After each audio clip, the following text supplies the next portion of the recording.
Hello, everyone, and welcome to another episode of the Fantasy Reaction Show. My name is Andrew Velez. I'm here with my co-host, Mr. Joel Dehls. We are here after two games, not one, two games of Monday Night Football.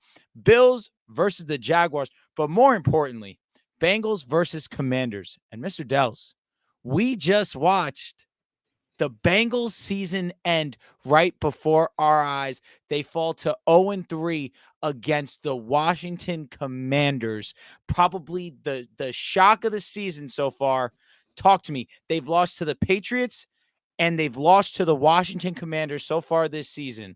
We're going to get crazy. I know we're going to talk our shit. However, how are you doing tonight? Doing great. You said there was two games on. It was really one game on. I mean, that Bills-Jaguars game, shout out to them, because why the NFL likes to do this, we'll just do 45 minutes in between games. I don't know. Like, God forbid you start one game at like 6 o'clock, the other at 8:30. Just a thought. But thank God the Bills went out there and just lit up the Jaguars. Doing great. Jaden Daniels, this is everything you could have hoped for. If you're, number one, a Commanders fan, shout out. Looks like you have a legit quarterback.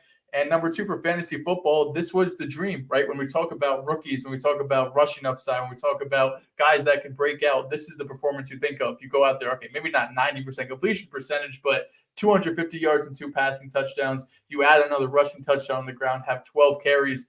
This is like the epitome of it, right? When we talk about upside and all of this that goes into fantasy football. And we're probably not going to talk a lot about the Bengals just because, or at least offensively, because this is going to be so much Jaden Daniels centric, but Joe Burrow went out there, had a great game too, 300 yards and 3 touchdowns. Jamar Chase is back. T. Higgins makes his debut, but this is all about Jaden Daniels and really what this offense looks like if he's going to play at this type of level.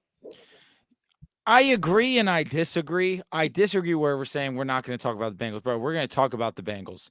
We're going to talk about the Bengals because offensively, they were pretty damn good, but the defense absolutely stinks. And this was a point of emphasis with me when it came to talking about the Bengals preseason. They are a really great offense, but how far does being a really great offense get you when your defense is not that talented? Now, you lose to the Patriots, who have one of the worst offenses as a whole in the National Football League. You go ahead week 2 and put up a really great performance against the Kansas City Chiefs, but you end up falling short. Your offense looks good. Your defense is unable to get a stop to end the game. And of course, we see Butker kick a game-winning field goal. Tonight, Jaden Daniels does whatever he wants with the football in his hands, whether it was rushing, more importantly to us right now, passing, where he sets a rookie record for highest completion percentage in NFL history by a rookie, 21 of 23, 254, 2 touchdowns. And he had a couple passes today that were genuinely jaw-droppingly great. He was near perfect today. And that's unfortunately what it took to go ahead and beat the Cincinnati Bengals. But the defense by the Bengals is the reason why we're sitting here, and they are 0-3. They are really one of the more undisciplined units. They are not a good rush defense, although they did a pretty decent job against Brian Robinson. They really tried to limit the run here, and they did nothing against the pass.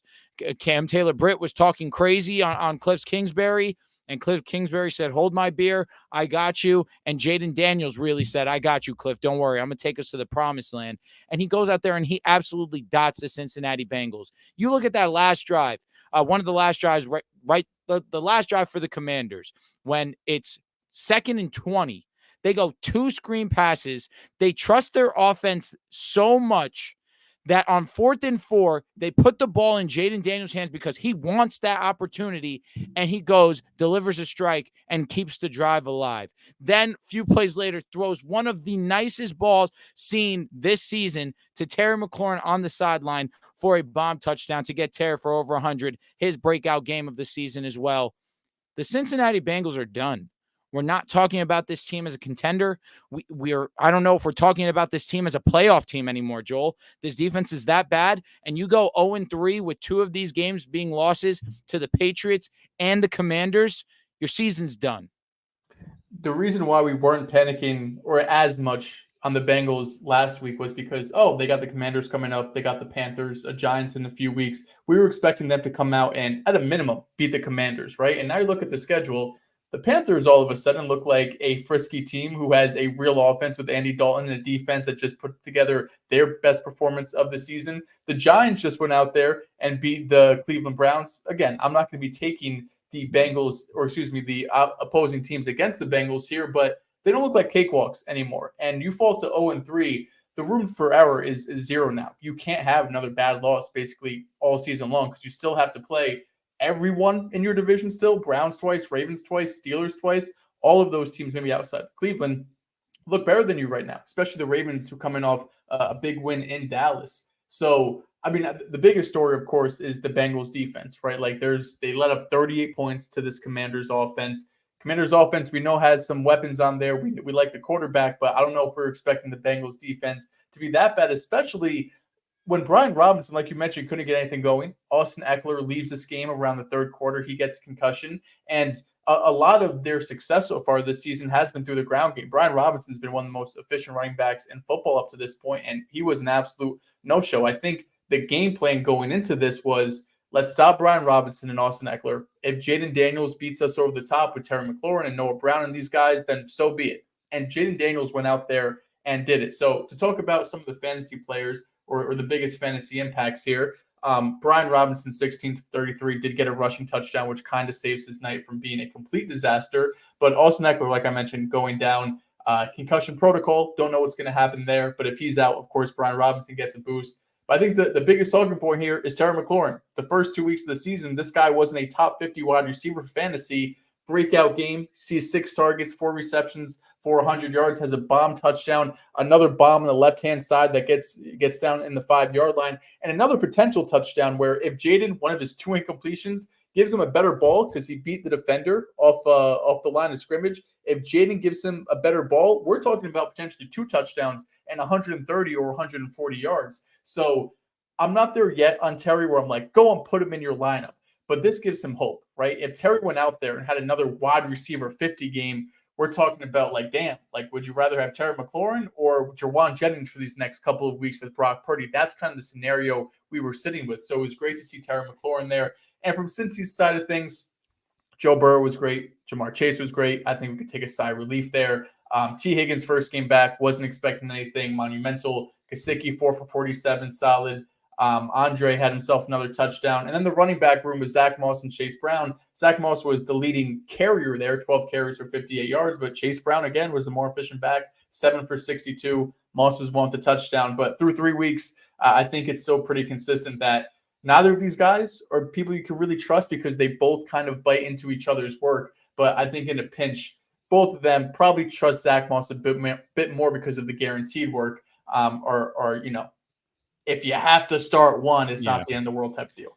Yeah, Zach Moss going and really getting his work in the passing game as well. 6 targets he saw, brought in 5 catches, goes for 39 yards, was getting goal line work as well. But you're right, Chase Brown looked the best when the ball was in his hand. He was the more efficient back by far. But to be honest with you, Dehls, we're not surprised by the offensive results by the Cincinnati Bengals. Joe Burrow was my start of the week. We knew that going up against the Commanders. They have one of the worst secondaries in football. That was obvious. Jamar Chase was obviously going to go off.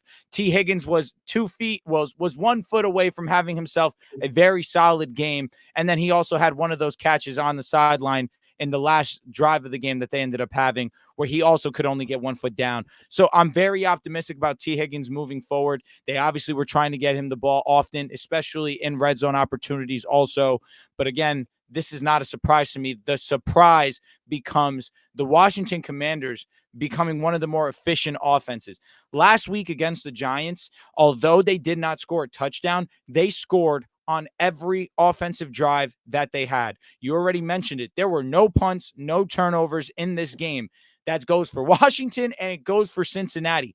Washington was perfect today, executing at the highest of levels. And again, it all begins and ends with Jaden Daniels and what he was able to do, being this smart of a decision maker this early into his career. I give credit to Cliff Kingsbury because he's been getting a lot of heat in his tenure as a coach, as either a head coach or an offensive play caller in the National Football League. But what he's been able to do with this group of guys, I give him a ton of praise. But where I have to go back is to the players, of course, and Jaden Daniels, who who was very heavily criticized in the draft process. They didn't like his poise in the pocket, didn't like his decision making, didn't like that he took too many unnecessary hits. What Jaden Daniels proved to you today is that he can do both, and he can execute both at the highest of levels. We're really watching a special player. And if you're a quarterback and you have performances like this, it's a one-way ticket to be your offensive rookie of the year. And of course, I've been vocal. I think Malik Neighbors has been a superstar, already a rookie, and has multiple 2-touchdown games in this short into his NFL career, just 3 weeks in. But if you're a quarterback and you play at this high of a level, and the way that Jaden Daniels has played these last couple of weeks, this is your offensive rookie of the year, and it's going to be a runaway. So rest of season, would you rather have Jaden Daniels or these quarterbacks? Okay. Jaden Daniels or Sam Darnold? That's an amazing question. For the rushing upside, I go Jaden. I would go Jaden too. Jaden or Dak Prescott? I'll respect Dak for sure. Have to. I would take Dak too. Jaden or Anthony Richardson? Jaden, and I'm not thinking twice about it. Jaden or Patrick Mahomes? All right. Patrick Mahomes, who is QB 10 on the year. He's had finishes of QB 13, 14, and 15. He hasn't had a top 10 finish. You have to go back to week 12 of last season. And this is tough because I was high on Patrick Mahomes coming into the season with the anticipation of Hollywood Brown being inserted into this offense. Xavier Worthy, your wide receiver 3. We both believed in Rashee Rice as the wide receiver 1. But Kelsey really hasn't gotten going. And it's going to be inevitable come playoff time. Kelsey remembers how to play football. Just wait on it. I'm expecting it fully. But with the way that this offense has looked these 3 weeks, outside of week 1, it has not been that effective and that efficient. And Mahomes himself said it. I'm not playing the best. We just happen to be winning football games. Where we stand, I guess right now in week 3, it's Jaden because of the rushing upside. But I'll still stand firm on what I felt preseason. I think Mahomes and the Kansas City Chiefs turn it around inevitably. I'll take Patrick, but damn, it's close, truthfully. I agree. And I see the chat, people are saying, going crazy. Number one, this is fantasy. No one in the world talking about in real life. And number two, it just goes to show when you're talking about value and fantasy football, if you have a guy like Patrick Mahomes, right, who everyone in the world knows, everyone in your fantasy league knows, whether you're casual or diehard, the name value of Patrick Mahomes is at such a high, as it should be, that you don't realize he hasn't been a top 10 quarterback for the last 10 weeks of him playing in regular season games. So if you have Patrick Mahomes, you could go to other fantasy managers and be like, he has Jaden Daniels. This is one quarterback league, I guess, in this case, but can I get Jaden Daniels and a Josh Jacobs if I need a running back? Can I get Jaden Daniels and, put in whatever wide receiver? I don't know if you're getting Malik Neighbors, but can you go? Brian Thomas? Exactly. Like, you have the opportunity to use Mahomes' name value of being the best quarterback in the world, but it doesn't translate to fantasy points, and use that to your advantage, because Mahomes was drafted as a top 3-4 quarterback. We had him as a top 3 quarterback entering the season. We're not panicking yet, but just use all of your assets. Okay, last couple names I'll say, CJ Stroud or Jaden Daniels. That's another offense that really hasn't gotten clicking early into the season. They looked really good versus the Colts, bad against the Bears, and bad this past weekend versus the Vikings. I think inevitably they turn it around, but because of the rushing upside, how can I find myself not going with Jaden? And I know you're super high on this guy, Jaden Daniels and Jordan Love. I think I still would take Jordan. Understanding that he also is a guy come red zone. He's not shying away from putting his head down and also rushing for a touchdown. We know how efficient that offense can be. Look at Malik Willis. This season, this past week, entered the top 10 conversation too. Of course, talking about fantasy production this week. But to me, I have to respect Jordan Love and what that offense can do and the explosives that the Packers have on a weekly basis. But it's close. Jaden Daniels is that good. So from this Jaguars-Bills 47-10 game, yes. What's the takeaway here? I mean, here's the biggest the thing I have to say. Easy. Yeah, go ahead. From the Jaguar side, Brian Thomas getting 9 targets. Beautiful. Amazing. Finally. Christian Kirk also looks back. 10 targets, had 8 receptions for 79 yards. PPR monster that we've seen over these last few years. And from Buffalo, Josh Allen did all of his work in the first half. 260 yards, 4 passing touchdowns, gives you 44 rushing yards. James Cook continues to be James Cook. Just barely missed another touchdown too. but gives you, close to 90 or so total yards rushing and receiving, gets a touchdown. And then Khalil Shakir continues to be the wide receiver one for this team, 6 for 72 in a touchdown. I mentioned it last week. In a PPR league, he's a guy I think week to week you can start. Dalton Kincaid, that one drive, he had one 20-yard catch and then the touchdown. Jumped from tight end 21 to tight end 5 with that one drive. That's how disgusting tight ends have been.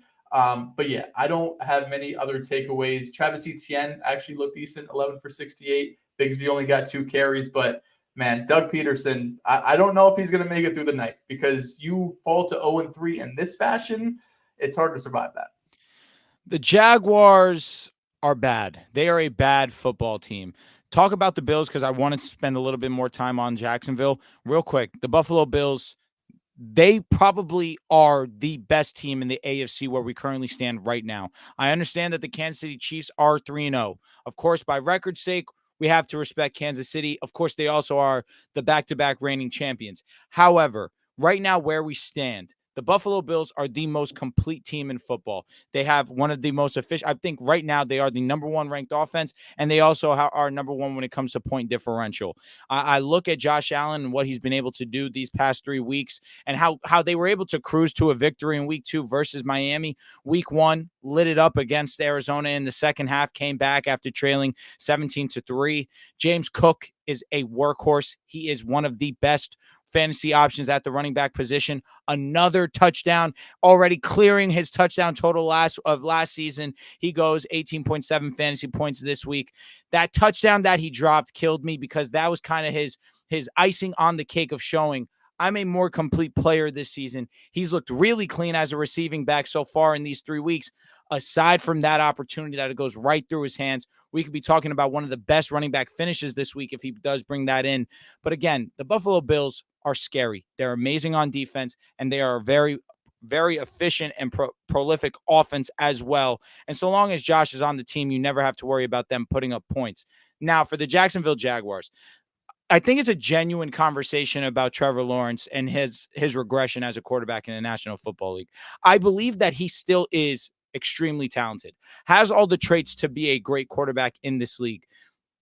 But the lack of offensive line has rattled him so much to the point where he makes poor decisions and he makes bad throws. The one, of course, the INT that he had where Brian Thomas is running free over the middle of the field and he just sails it over his head.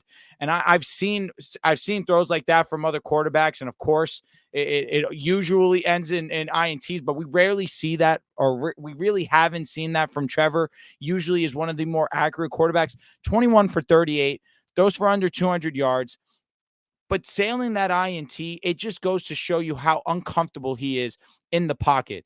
And I still believe that he's a great player. I do believe that he has the potential to still be a top 10 quarterback in the National Football League.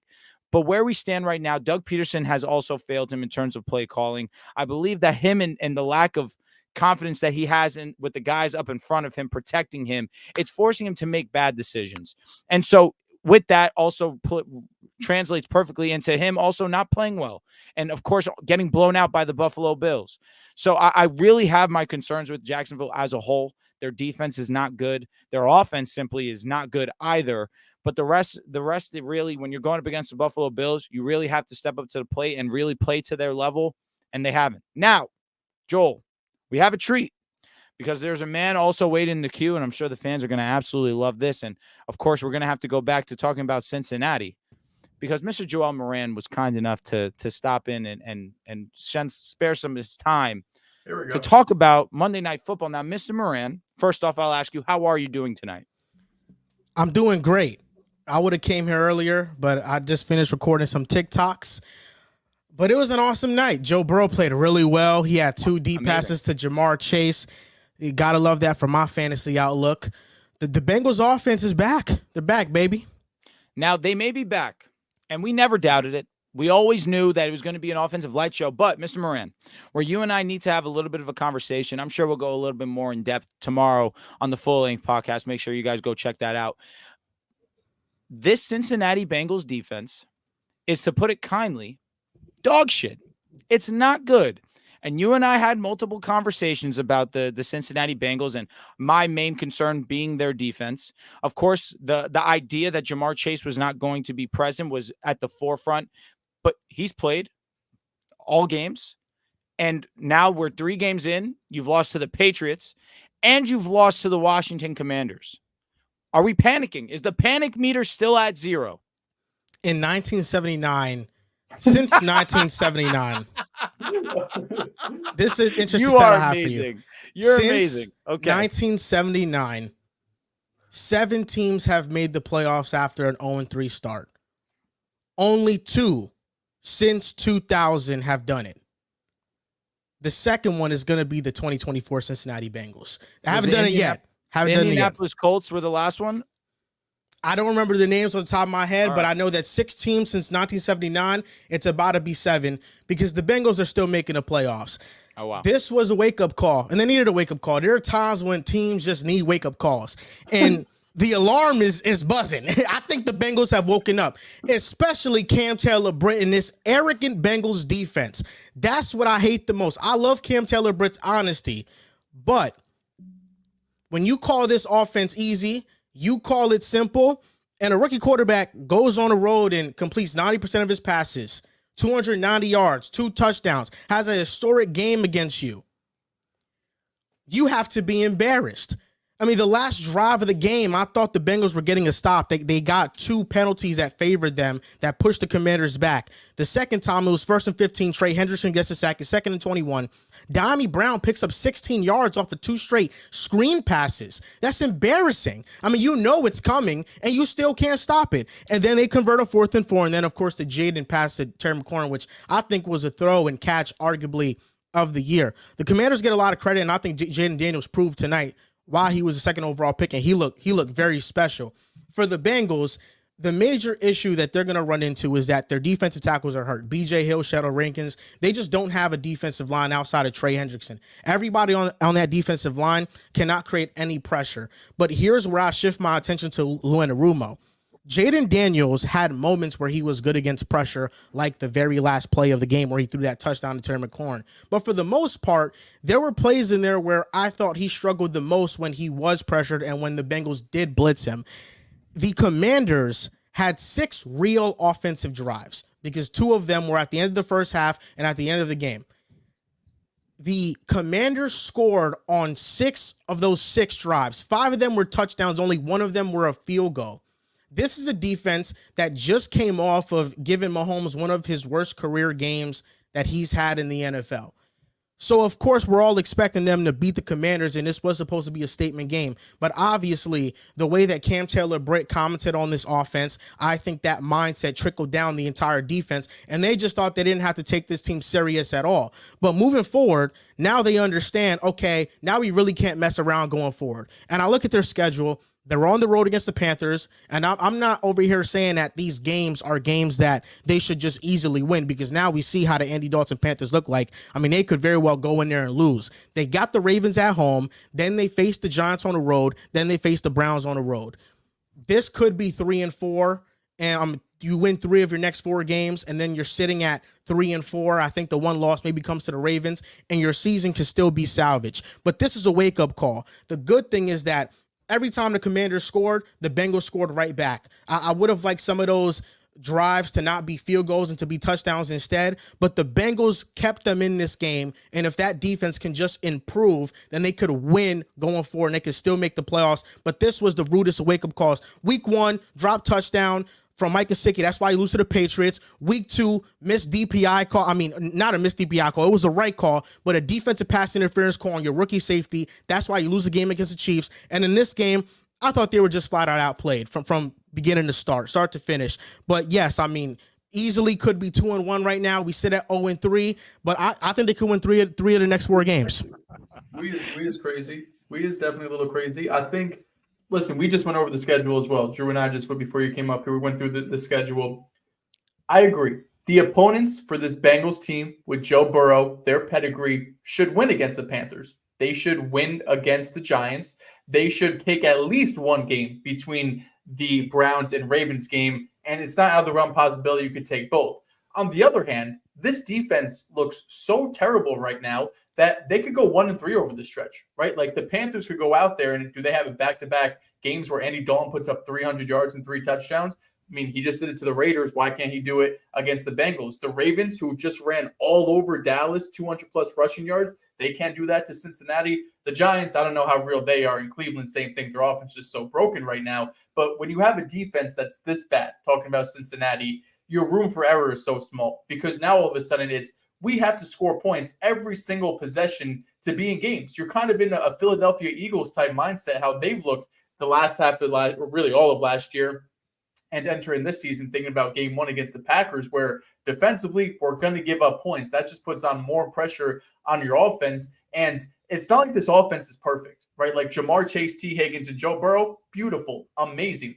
The offensive line, I think, is still not a strong unit. I think it's probably better than it's been in years past. And this run game, I still don't trust. Zach Moss and Chase Brown, neither of these guys to me are reliable guys that you can count on week in and week out. I think from time to time they can be efficient, but they're not a backbone of this team. So that is a lot of pressure and a lot of faith. Who Joe Burrow is one of the best quarterbacks in the league, but you fall into this trap of we only have one strong unit on this team, and that's the passing offense. And it's just difficult to win. What you're going to have to win probably 10 out of your next, 14 games now to make the playoffs. That's going to be a really tough run.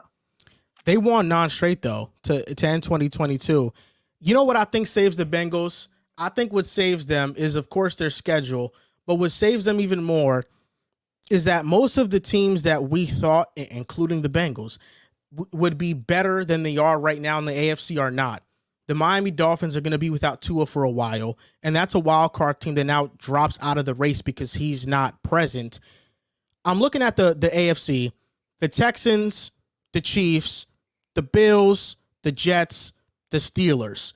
Those are the only 5 teams I really feel confident in making the playoffs. I don't have that confidence with the Colts, Titans, or Jaguars. I don't have that confidence with the Browns, Broncos, or Raiders. The Chargers is a wait and see, but with Justin Herbert injured, that drops to 0. The Patriots, no. The Ravens and the Bengals are probably those 2 next teams outside of the 5 I mentioned that you trust to still make a wild card spot in the AFC. Now, here's the thing, Joel, and the schedule is saving the Bengals. However, there is no new personnel coming in to help that defense right now. There is nobody that you're getting that's going to help you and stopping the run game. There's nobody that's going to help you and improve your secondary. The personnel that you have right now is the best that you're going to get. And right now, that's where you really have to have your concerns. And listen, you didn't even answer my question. It seems like you're still at a panic meter of 0 because you're telling me that they're still going to go and make the playoffs, be one of 7 teams to go ahead since 1970 to start 0-3 and still make the playoffs. So we're still at a 0. It's only been 6 teams, but the Bengals, I think, will be the 7th. They're going to be the 7th. Yes. So we'll come back to this, and they'll be the 7th.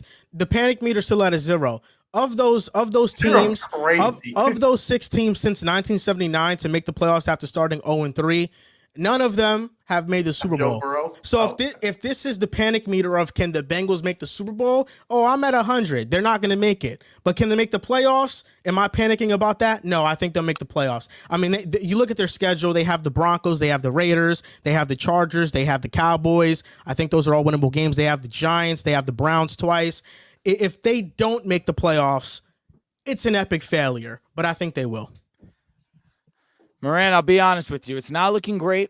I respect the hell out of you for standing 10 on your Cincinnati Bengals. I will allow you to leave now if you would like to do so. If you have any closing remarks, now's your time to do so. My closing remarks are they face the Panthers next week. Am I frightened of a potential Andy Dalton revenge game? Yes, you are. I am. It worries me a lot. The Ravens also face the Bills, and that's going to be a very tough game.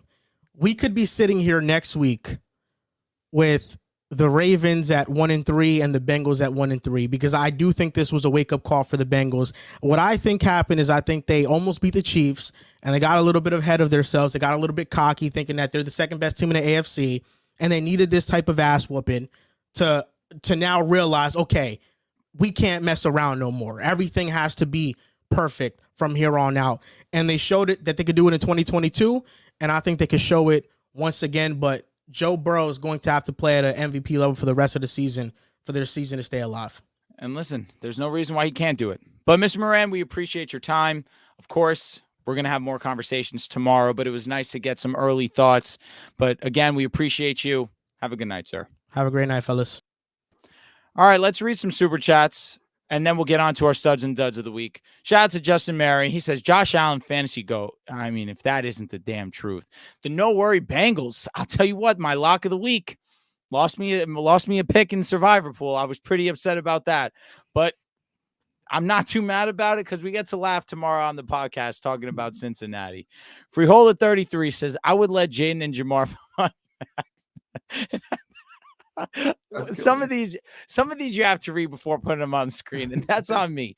God bless them for winning me my week. Hurts has 6 turnovers, by the way. Bum. Hurts needs to lock in. I don't disagree. However, Jaden and Jamar, goodness gracious me, oh my, those two balled the hell out tonight. B-Swag, who is your early offense and defense rookie of the year so far? Offense, if Jaden keeps playing like this, that's a lock.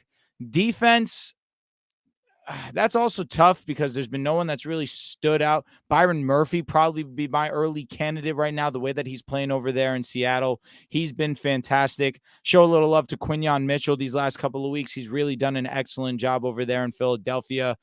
But again, I feel like for defense, things always change. You had Jalen Carter be your rookie of the year all season, and then Will Anderson caught up with the last few weeks of the season. Defense always gets tricky, but I feel like right now, if I had to choose, I'd go Byron.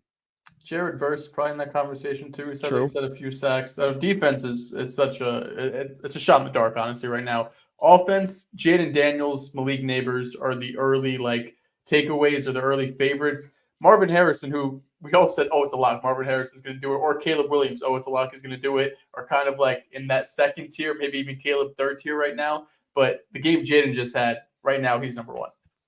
Shout out to Kill Moves, Bengals Truther. Burrow was never the problem, Will Smith voice. Keep my quarterback's name out your mouth. Other than that, love you, boys. Keep up the good work. Listen, we just praise Joe Burrow nonstop. We're talking about the defense, because when you talk about the Bengals and you talk about why they're so terrible, it's because this defense fucking blows, and that's the God's honest truth. Now, let's go ahead and let's move on to the studs and duds of the week. We're going to make this one a little bit quicker. It's already midnight, and we've already been talking for 30 minutes and good conversations. But let's go over the studs and duds of the week. I'll start us off, Mr. Moran. Starting off with, of course, the obvious. The quarterback 5 in the week, Mr. Andy Dalton, 26 for 37, 319 yards, 3 touchdowns. Mr. Dehls, name me another quarterback that has thrown for 300 yards and 3 touchdowns this season. Can you? They don't exist. No, you cannot, because he's the only one to do so this season. Now, Bryce Young, you're cooked, because Andy Dalton, this is probably his job for the rest of the season, because Dave Canales wants to keep his job. And we have life in this Panthers offense. And I'm excited because we're going to talk about a couple of names later on when we talk about these studs. And man, we have life. Next name, Mr. Brock Purdy. This was probably his most impressive game to me in the regular season in his career. Quarterback 3 on the week, 22 for 30, 292 yards and 3 touchdowns. And if Ronnie brings in that ball, he has a win versus the Rams. But for fantasy football, this was his breakout performance. I understand that the Rams defense is banged up. It's battered. It's not that good. But you have to go out there and execute, especially when you don't have Debo, George Kittle, or CMC. He went out there and he played his best brand of football, and it translated to him having an amazing finish. And last but not least, I mean, this has been the star of the season so far. You could argue he's the MVP of the league right now, Mr. Sam Darnold. Quarterback 2 on the season. Quarterback 6 this past week, 4 touchdowns versus the Houston Texans. Threw for under 200 yards, but damn it, was he efficient with the football in his hands. I'm getting to the point where he's a lock to start every single week. 2 quarterback, 1 quarterback. It does not matter. This offense is that prolific. Sam Darnold's been too awesome as a quarterback. He lets the ball go deep downfield as well. Trust his arm. When you have Jettis, Jordan Addison, and hasn't really even gotten going yet. Hawkinson isn't even in this offense yet. Aaron Jones has been amazing with them in this backfield. Sam Darnold's a must start every single week until he shows me otherwise. Shout out to Darnold. God forbid they gave a few to Aaron Jones this week. Anyway, moving on. Justin Fields, one of the studs this week. To me, this is his job. I think the rest conversation is all but dead. You don't start 3-0 and have no turnovers and or zero turnover worthy plays. I'm not sure if he has any. And just lose the starting job, right? He was QB10 this past week, and we really haven't seen rushing upside. The fact that he could be a top 10 quarterback with only 6 rushing yards, get a rushing touchdown, it shows that there's some growth here from a fantasy perspective. But we've seen growth from Justin Fields, the quarterback. 0 turnover-worthy plays, as I mentioned. His time to throw is under 3 seconds for the first time in his career. He's only taken 6 sacks through 3 games. He probably had a couple games last year. He took 6 sacks in a single game. He's playing safe, smart football. And I do think the rushing eventually will come around, maybe not to like 100 yards like we were seeing in past years, but to that kind of 30, 40, 50-yard mark that'll boost up some of his numbers. Aaron Rodgers, another stud this week. Vintage performance by him, 280 yards and 2 touchdowns. Gave you more rushing yards than Justin Fields as well with 18. Picked apart a great Patriots defense, but they being the Jets, some tough defensive matchups coming up. They got Denver, Minnesota, Buffalo, Pittsburgh, and then in New England week 8. So from a real life perspective, I think Rodgers showed he can play at a top 10 level. Hell, that was an MVP level, but I don't think Rodgers is going to be this locked and loaded top 10 quarterback for fantasy. I still don't think his trade value is that high by any means, but if there's a Jets fan out there, or maybe even a Packers fan who still loves Aaron Rodgers, I would not mind to see what the market is for him to potentially move on after a huge game. And then the last quarterback, your guy, Daniel Jones, back-to-back top 10 performances from DJ. He's had 2 passing touchdowns in these last 2 games. And just shout out to Malik Neighbors, man. We're going to talk about Malik when we get to the wide receivers, of course. But he makes Daniel, like Malik Neighbors alone, he is so special. He makes Daniel Jones make this list and potentially a streaming type of guy because we know Daniel's got some rushing upside. And after a just putrid performance week 1 against the Vikings, back-to-back weeks from Daniel Jones and this Giants offense where it looks, a little bit of life. Let's start looking at that game as a sweep it under the rug. Minnesota's for real, and I overreacted. I apologize, Daniel, because you've gone back-to-back weeks and you balled out. You looked even better against one of the better defenses in the league than the Cleveland Browns. Let's give respect where respect is due. Daniel Jones, maybe all he did need was an X, and Malik Neighbors is one of them ones. Now let's go on to our quarterback duds. This one was my sit of the week, Justin Herbert. This was unfortunate because he was actually playing a very solid game versus the Pittsburgh Steelers. 12 for 18, 125 yards and a touchdown. And this was all before, of course, he ended up exiting the game with that high ankle injury that he did come into the game with, but re-aggravated mid-game. To me, I can't trust him in one quarterback for sure, but in 2 quarterback leagues, getting to the point where I don't think that he's a startable quarterback. Because of this ankle injury, also, I'm definitely being extra cautious. But even before that, Justin Herbert hadn't produced a 200-yard passing game. I like the connection that he does have with QJ early on. That's piquing my interest. And it does seem as if he's trending towards playing, but playing on a high ankle sprain every single time he steps on the field, I have to worry that he's not going to finish the game. That's where I'm starting to fade Justin Herbert. And the last dud, Anthony Richardson, he's been one of the more disappointing players this fantasy football season. Was a dud last week. Talking about him again, quarterback 27, 10 for 20 this past weekend, 167 yards, 2 INTs versus the Chicago Bears. Are we panicking, Dehls? Is it time to panic on Anthony Richardson? Do you feel comfortable still starting him in 1 quarterback leagues? I was just going to ask you, is this the time to trade for Anthony Richardson? Quickly looked up the Colts schedule. They have the Steelers this week. So I'm waiting 1 more week. Maybe the value drops just a little bit more. I still think there's like real insane upside with Anthony Richardson. He's just so putrid as a passer right now. So inconsistent, so unreliable that he desperately needs 10 to 12 carries per game. He needs 60 rushing yards and a rushing touchdown. And what's kind of odd about Anthony Richardson is when he gets pressured, he doesn't run. Like most of his runs come from designed runs. I think he's 26th or 28th in terms of when he's pressured, he goes out and scrambles. We talked about this after week 1 with Jaden Daniels. He was at like a 50% rate, and Anthony Richardson is towards the bottom of the league. He has to get out and run more. Typically, we don't say that from quarterbacks. For quarterbacks, we want to see them stay in the pocket. But Richardson right now is just so inconsistent as a passer. I wish he got out and ran more. So I'm waiting one more week. I think he struggles against the Steelers, but I don't see a world where the Colts bench him, right? I think that's like the only thing that really scares me is if they start off like 0 or they just won. What if they start off like 1-5, like it gets a little scary what could potentially happen, but I still think the upside is there from A-Rich. All right, Moving on though, I'll go with my duds. Derek Carr, what happened here? This was a bummer. My start of the week was terrible. The Saints were the NFL's darling after the first 2 weeks of the year, and it came crashing down against the Eagles. Derek Carr was quarterback 29. Quarterback 29. I can't believe it. Just looking at these numbers, it was so terrible. The big plays weren't there like they were in the first 2 weeks. It didn't help that Rashid Shaheed dropped a touchdown in the first half. But even still, take away that Rashid Shaheed touchdown, the Saints got dominated in this game, and it was all because of the trenches. The Eagles pass rush constantly getting pressure on Derek Carr. He was pressured 12 times in this game. For reference, he was pressured 8 times total in the first 2 weeks of the season. Next couple of weeks, he's at Atlanta, at Kansas City. So I think the upside I still think is there with the Saints offense. Clint Kubiak, the motion play action, big playability from the 2 wide receivers. It's all still there. But I think we just I'll take a step back from Derek Carr being locked and loaded in your lineup to now, okay, there's still some other options out there. He's not a must start.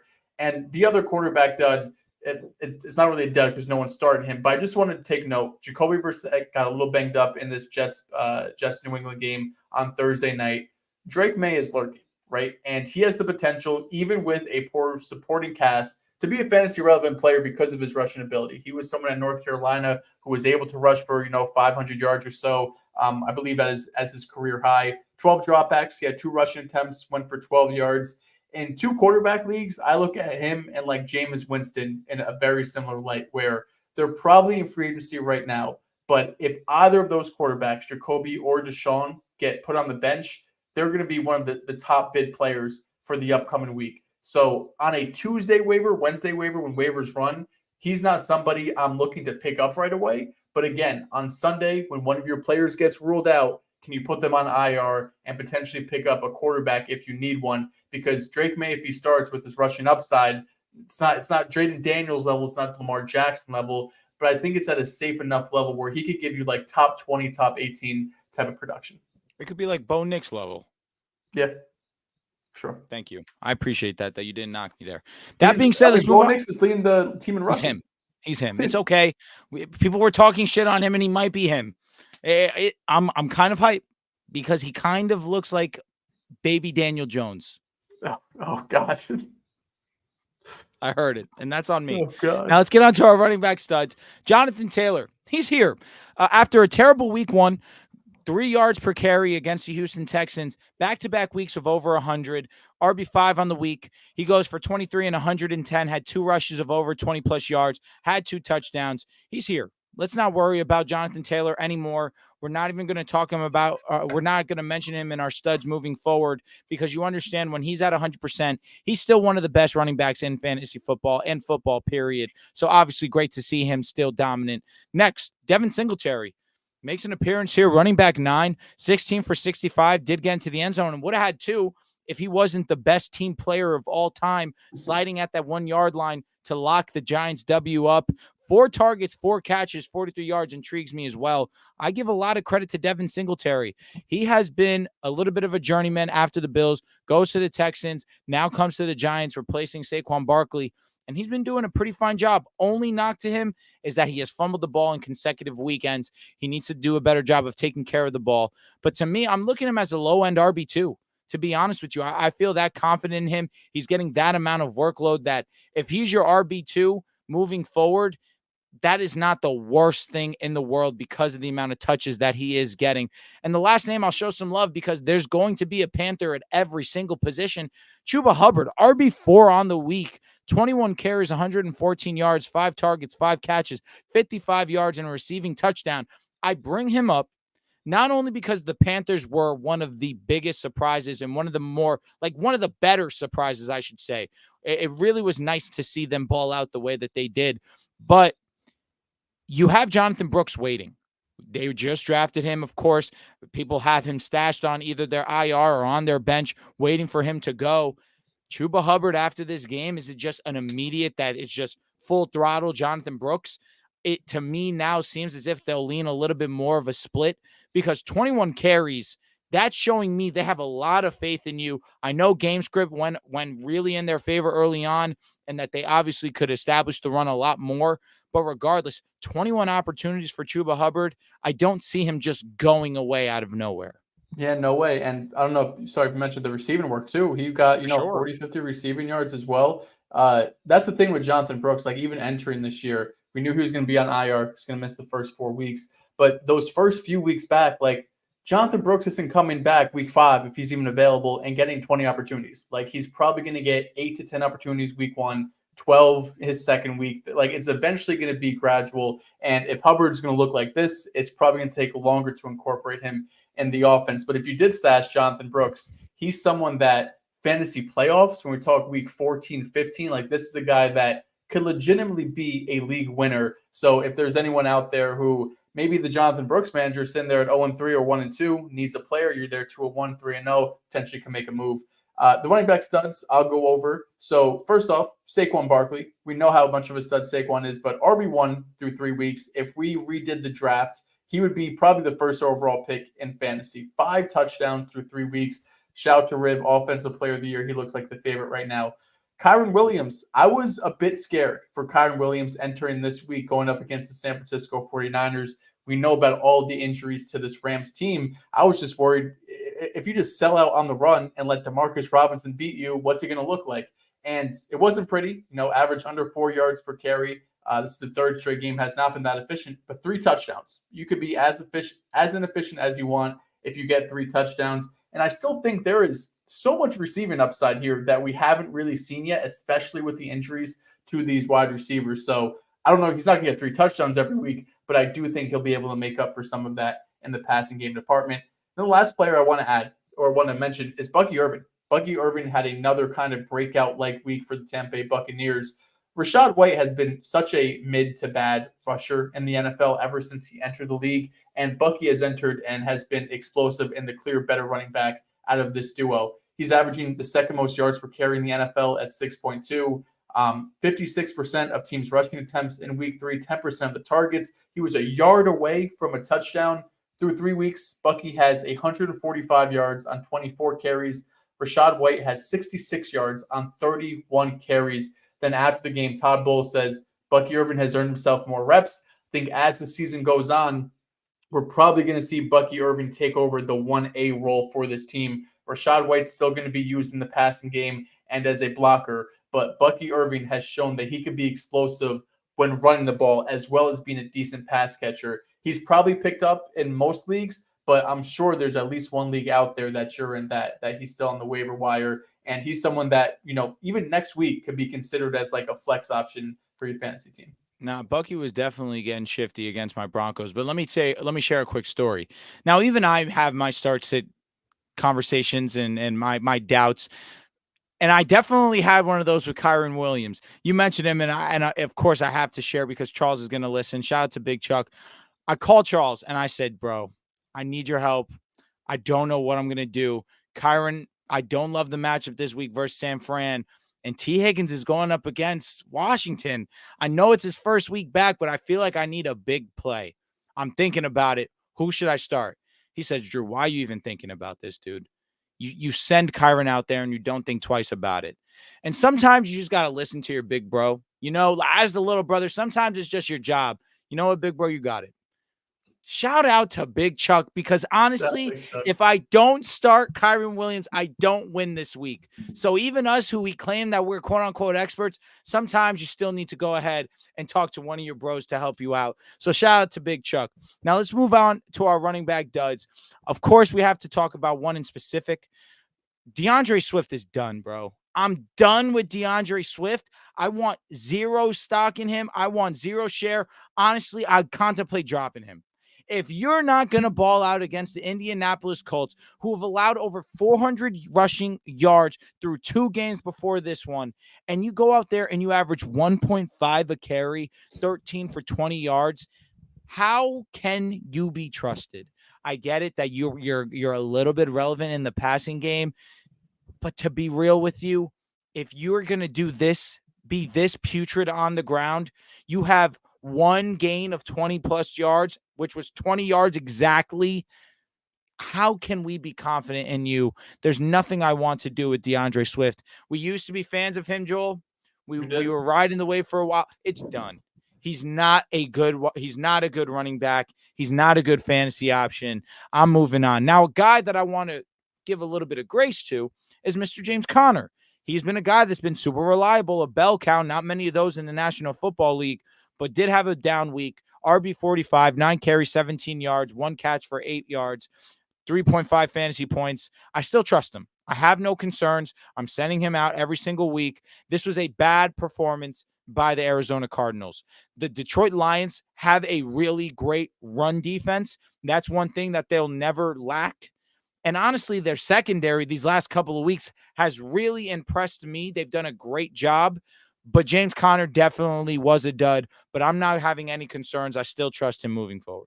Yeah, I was surprised he wasn't more involved in the passing game for one. For sure. And we know he's the goal line back too. They struggled to move the ball. And just talking about the Bears quickly, DeAndre Swift might lose his job, and it could be to Roschon Johnson. He was the quote unquote RB1 in this game. He had 30 rushing yards on 8 carries. He also added on 32 receiving yards on 4 receptions. He was, I think, either a healthy scratch, maybe banged up the first couple of weeks. This was his first time playing. So I know Khalil Herbert was involved the first couple of weeks. Of course, we had Swift there, but Roschon is probably the guy. Like, if I had to pick one of them for next week, like, it's probably Roschon. But again, probably not excited about any of these guys. Moving on to my RB duds. Talk about this guy every week, so we'll continue to talk about him. J.K. Dobbins, for the first time, ends up on the dud list. 15 carries for 44 yards.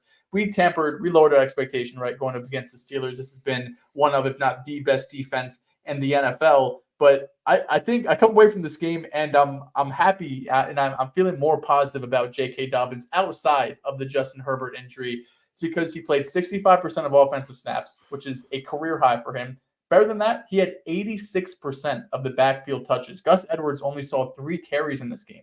You go back to that Panthers game, Gus Edwards is still getting about 15 carries. It was disgusting. He was averaging 3 yards a carry, but he was still heavily involved. This game, not the case. J.K. Dobbins was the clear number 1. J.K. Dobbins was the clear number 2. Again, the Herbert injury definitely hurts. You get Casey next week, probably without Herbert, but either way, a hobbled Herbert in a game you're probably going to be losing.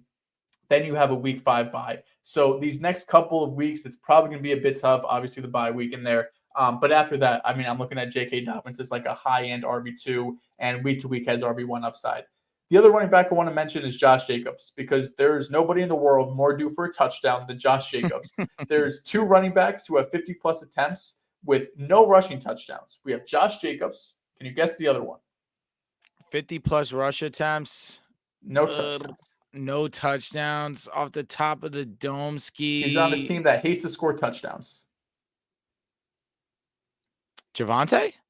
No. Close, though. Najee Harris. Okay. That was Harris obvious. Is the other running back. And yeah, the Steelers just don't score touchdowns. So, I mean, I'm not shocked Najee doesn't have any touchdowns. But, of course, you have Jordan Love coming back probably next week. And even with Emmanuel Wilson getting some burn, right, he looked pretty good in this game in week 3 against the Titans. Josh Jacobs, I mean, he had fucking 30 carries in week 2, right? This is a guy that is a workhorse. They paid him to be a workhorse. And right now, his fantasy production, he's like the RB, whatever, 24, 26, whatever it is. But the attempts he's getting, the amount of looks he's getting, the quarterback's coming back, he's probably going to finish as a top 12 running back. So if that Josh Jacobs manager's out there, he's sitting there at 0-3, go send out a trade offer for him. Now let's move into our running back our wide receiver studs. And of course we have to talk about our GOAT, my GOAT specifically, Rashee Rice, wide receiver 2. I mean, he's a special dude. And we always knew, we understood coming into the season that there was no better value pick than Rashee Rice. 12 catches, 14 targets, tied for most on the week with, of course, another name we're going to talk about a little bit later. 110 yards and a touchdown. The guy just continues to amaze me. The best Rice in NFL history is Rashee Rice. He continues to dominate. You send him in your lineup every single week. We're looking at a wide receiver 1 candidate, truthfully. That's the amount of volume that he's going to get. And when you have Patrick Mahomes as your quarterback, that's your ceiling, the wide receiver 1. That's genuinely a possibility. Next, Juwan Jennings, career game, 175 yards, 12 targets, brings in 11 catches, 3 touchdowns. if Deebo Samuel is going to miss a good amount of time, and George Kittle also with being down to injury, he is locked in lineups every single week until they return. You saw the attention that Brandon Ayuk was drawing every single time he was getting double teamed at what seemed like almost every single play. And Juwan Jennings is simply too good and has been too reliable for the San Francisco 49ers. And Purdy has shown he will throw Juwan Jennings the ball, even when Deebo, even when Kittle, Ayuk are all on the field at the same time. Juwan Jennings gets his opportunity, but without Deebo, he has strong upside as a probably low-end wide receiver too, but probably the best flex play in fantasy football while these guys do remain out. And the last name, Deontay Johnson. You want to talk about life? The guy that defines that is Deontay Johnson. Coming into the season, I was extremely high on Deontay. And my rankings, I had him at number 20. Think about how many amazing wide receivers there are. And I decided Deontay Johnson, number 20, because I looked at the opportunities that Adam Thielen got last season and how much better Deontay Johnson is. And I figured it has to be. The opportunity has to be there for him to be fantasy relevant. Finally, Andy Dalton, a actual quarterback that can push the ball downfield and see his number one option consistently. Deontay Johnson, wide receiver 5, 122 yards, 8 catches. And of course, like I mentioned, Rashee Rice was tied for first. He was tied for first in targets with Deontay Johnson. Did have a touchdown, and he could have had a little bit better of a game as well. Had 2 more opportunities in the red zone. One, a dropped ball that was probably a difficult catch, but definitely makeable for Deontay. And one where Andy Dalton just gets pressured right up the middle, and Deontay's running free wide open in the end zone if Dalton were just to have a little bit more time. Deontay Johnson's here. He's going to be here so long as Andy Dalton is the quarterback. This excites me the most out of any play this week. And you also have Adam Thielen, who's potentially probably going to miss some time. I think they already came out with a report saying he's going to miss some time there too. So, I mean, that target share is probably only going to go up. Maybe we'll see some more Xavier Legette. Maybe we'll see some Jonathan Mingo, but Deontay's the clear number 1 there. Moving on to my wide receiver studs, Malik Neighbors. We just mentioned him. Him and Jaden Daniels are in a tier of their own when it comes to offensive rookie of the year. He's the wide receiver 1 in fantasy football right now after an 8 reception, 78-yard, 2 touchdown game against the Cleveland Browns, nonetheless. And everything was on display. The route running, the ability to moss defenders, the body control, the touchdown that he had in the back of the end zone was just insane. He has the most 20-plus yard receptions in the NFL with 6, and the first player in NFL history with at least 20 receptions and 3 touchdowns through his first 3 career games.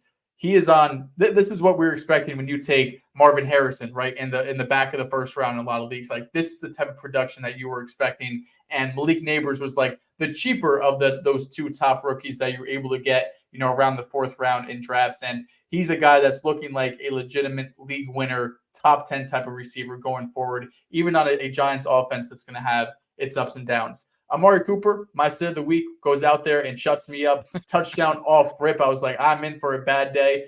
When they fumble on the kickoff and then right away score a touchdown, 12 targets, 7 receptions for 86 yards. Finished the game with 2 touchdowns. And the best part about it, the Browns lost. Deshaun Watson's seat just gets a little bit hotter. And if Jameis Winston becomes the quarterback of this team, Amari Cooper is like a borderline top 15 start week to week. Last player I want to name is Rome Odunze, because we talk a lot about Malik Neighbors, a lot about Marvin Harrison, but Rome Odunze just had his breakout game against the Colts. 6 receptions, 112 yards, and a touchdown on 11 targets. Loved his utilization. 54 snaps out wide, 35 snaps in the slot. So they're using him multiple different formations, different scenarios.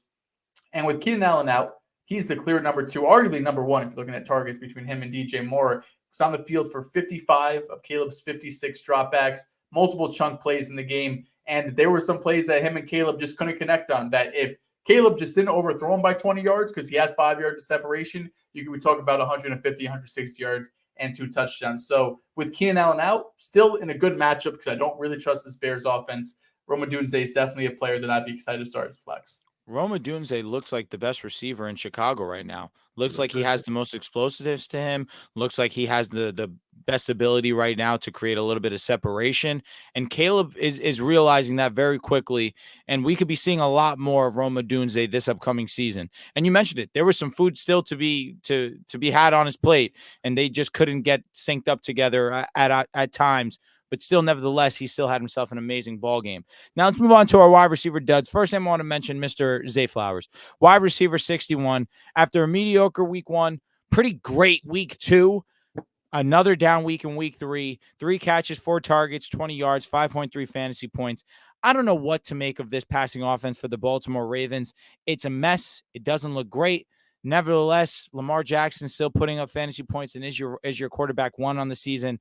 So it's just not, there's so much inconsistency here where I still can't feel confident with Zay Flowers and some other pieces that we're going to talk about a little bit later. Next, guys, and I want to apologize to you if you do have them on your list. I did make an adjustment to mine. It's the Miami Dolphins wide receivers, both Waddle and Tyreek Hill. Waddle goes and finishes as wide receiver 51, 4 catches, 5 targets, 26 yards, 6.6 fantasy points. And Tyreek Hill, wide receiver 49, 3 catches, 5 targets, 40 yards, 7 fantasy points. Without Tua Tagovailoa, I want nothing to do with Miami. Skylar Thompson was miserable yesterday. Tim Boyle was not better than him. I mean, he was better than him, but marginally, and that's not really, he didn't set a high bar for him to pass. It's terrible, terrible times for Miami without Tua Tagovailoa, and you realize more and more that the quote-unquote system quarterback actually is the system, and without him, you can't trust Waddle. You really don't have strong upside with Tyreek Hill. It's only the floor that you trust with Tyreek, and you have to set him in your lineup every single week because he is Tyreek Hill and always gives you that opportunity of a big play. But you can't feel confident in them. There's no way that you can say moving forward, if you have Tua Tagovailoa, that you're happy and you trust Tyreek Hill and or Jalen Waddle every single week, because without him, that's simply not the truth. Yeah, I mean, Waddle is probably, you're benching him, right? Like, unless you're really screwed and you had a couple other injuries, you probably have to bench him. Tyreek Hill was a name I had on here because you have 3 games of Tyreek and Skylar Thompson in 2022. Tyreek averaged 5 catches, 45 yards. This game with Skylar Thompson, 3 catches, 40 yards, has not scored a touchdown with Skylar Thompson at quarterback. And if you're sitting there at 0-3 or even 1-2 with some other injuries, like, I am not scared to move up Tyreek Hill. We have no idea when Tua is going to be back. It could be 4 weeks, it could be 8 weeks, it could be not this year. Like, we really have no idea when Tua is going to be coming back. And of course, they're going to play it super conservative, super slow with him as we move on to the season. So if there's anyone, like, if I'm 0-3, if I'm 1-2 and I'm desperate for a win, I'm looking at those 3-0 managers and seeing if I could package Tyreek Hill and trying to get someone that can help me right now. Because like you said, you have to start Tyreek Hill. You have no other option. You have to start him.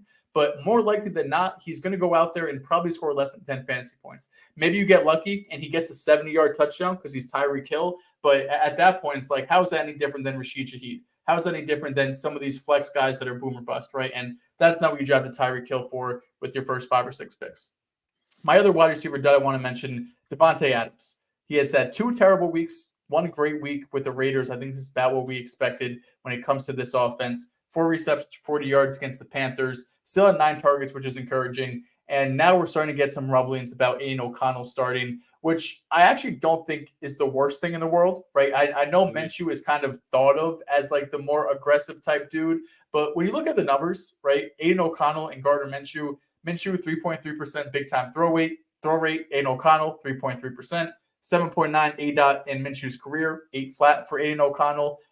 And I think the biggest positive is that the Raiders cannot run the ball. They're on a historic rate when it comes to how badly of a run team they are right now. Last I looked, their rush success rate was 20%. The next worst team was at 29%.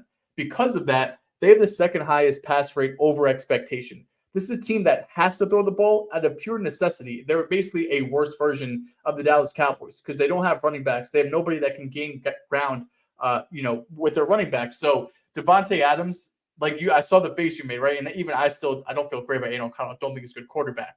But if you have managers out there that are like, damn, Aiden O'Connell might start. Tay's already been kind of iffy as is. I still think Tay has like top 15, even possibly top 12 type of upside with bad quarterback play. just because this run game is not existent. So the Raiders are going to have to throw the ball. And if shit really goes left, he's probably going to be a New York Jet. And listen, ideally, that's kind of what all Davante Adams managers are hoping for, that you get him to New York and you get him a quarterback that obviously he's become a Hall of Famer because of. But to me, as a guy that does have stock in Davante, I hate this situation for him. I thought that he'd be able to overcome it. And again, Gardner Minshew, I was even more optimistic because of what happened with Michael Pittman and him.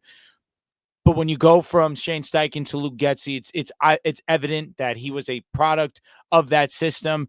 And I am a guy that maybe I'm looking to waive the name value of Davante Adams to one of my other league mates, trying to get an upgrade or trying to stack out a more well-rounded team, because Davante Adams right now, he had a great week versus the Ravens. Week 1 miserable, week 3 miserable. I'm not optimistic, truthfully, especially with the whole quarterback situation. You mentioned Aiden O'Connell. I want to see something different because Gardner Minshew and him simply just don't have what it takes. But Aiden O'Connell, it's like going from like a bruised apple to maybe a slightly less one that might not be as enjoyable regardless. But we'll see how that situation transpires. Let's move on to our studs at the tight end position. I only have one because the tight end position, it's letting me down.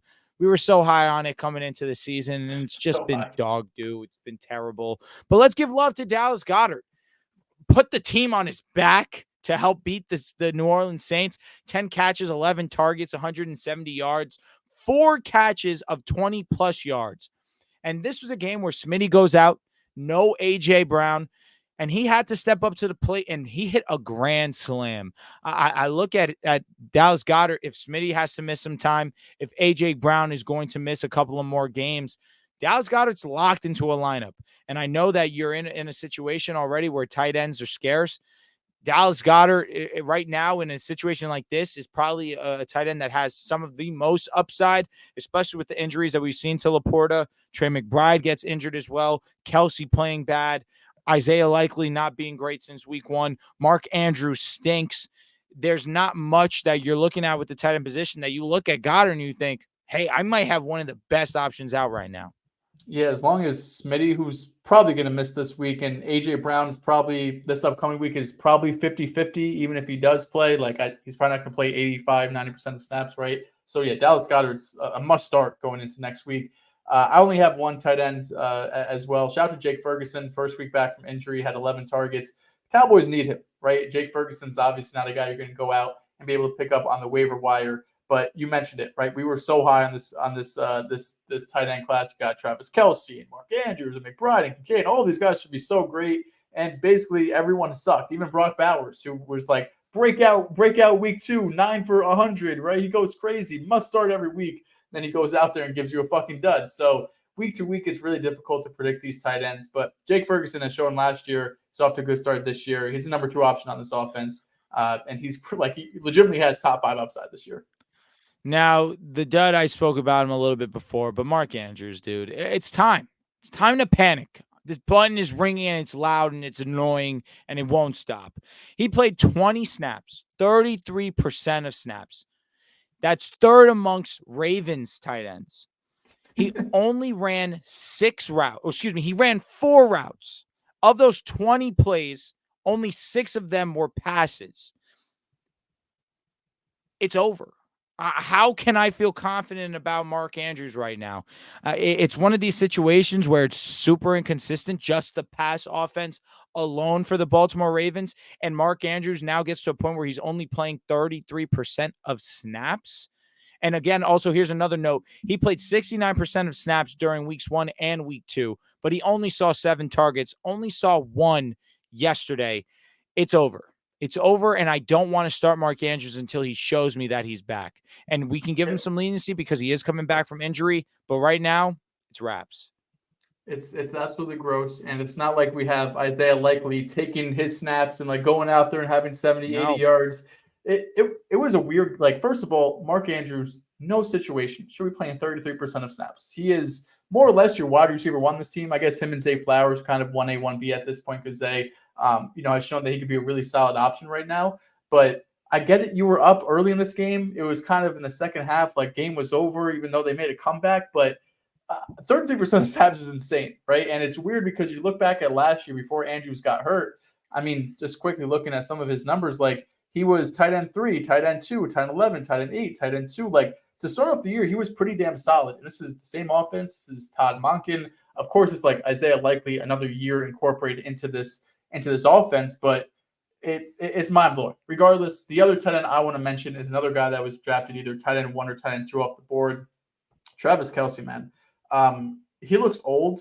He looks slow. He's being outscored by guys like Foster Monroe and Zach Ertz and Colby Parkinson and Noah Fant. He's averaging 4 targets a game, less than 30 yards per game. It's impossible to cut him. You can't cut Travis Kelce. You should not cut Travis Kelce. I'm not saying you should. But you talked about Rashee Rice earlier. Rashee Rice has basically taken over the Travis Kelce role. Everything over the middle, intermediate, short stuff, that's all going through Rashee Rice. When Mahomes gets out of the pocket, he's looking for Rashee Rice. He is more or less doing what Travis Kelce has done for the last 5, 6, 7, 8 years in this Chiefs offense. And I still hold out hope for Kelce because we saw this last year where he was kind of mid for a decent part of this regular season. He was a bit banged up to start. Then down the stretch in the playoffs, it's like, oh shit, Travis Kelce's back. He's the best tight end in the world.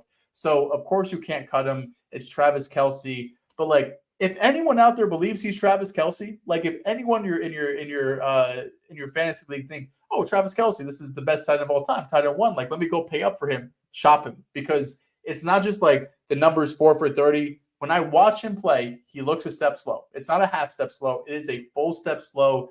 He just doesn't look like the same dude. And I don't know if it's just the age catching up to him, 34 years old now. I don't know. He's spending too much time with Taylor Swift, but he just doesn't look like the same dude. Yeah, it's unfortunate because that was both of our tight end ones coming into the season because of how amazing of a playoff run he had. We didn't anticipate that he would look this shitty. But the truth is the truth. He's been bad. He's been very, very unreliable for fantasy managers. And what you have to do is put him out there every single week. You kind of have no choice unless you were lucky enough to get a late round Jake Ferguson or pick up maybe a Hunter Henry. Not many options really that are intriguing to the fantasy managers, but regardless, he's been bad, and that's just the truth. But Mr. Dehls, unless you have anything else to add, we're going to wrap up what's been damn near a perfect show for us. We are obviously going to be going live Thursday night after Thursday Night Football. We go live every Monday and Thursday night after the games. Of course, we are going to make sure that we keep giving you these fantasy content. If you guys have made it this far, 1, we appreciate you. 2, hit that like button. It really helps us out. Hit subscribe so you guys obviously can get caught up to date when we're dropping content. Turn on that notification so you know when we drop our videos and go live like nights like tonight. But that's going to do it from us over here at the Fantasy Reaction Show, and we'll see you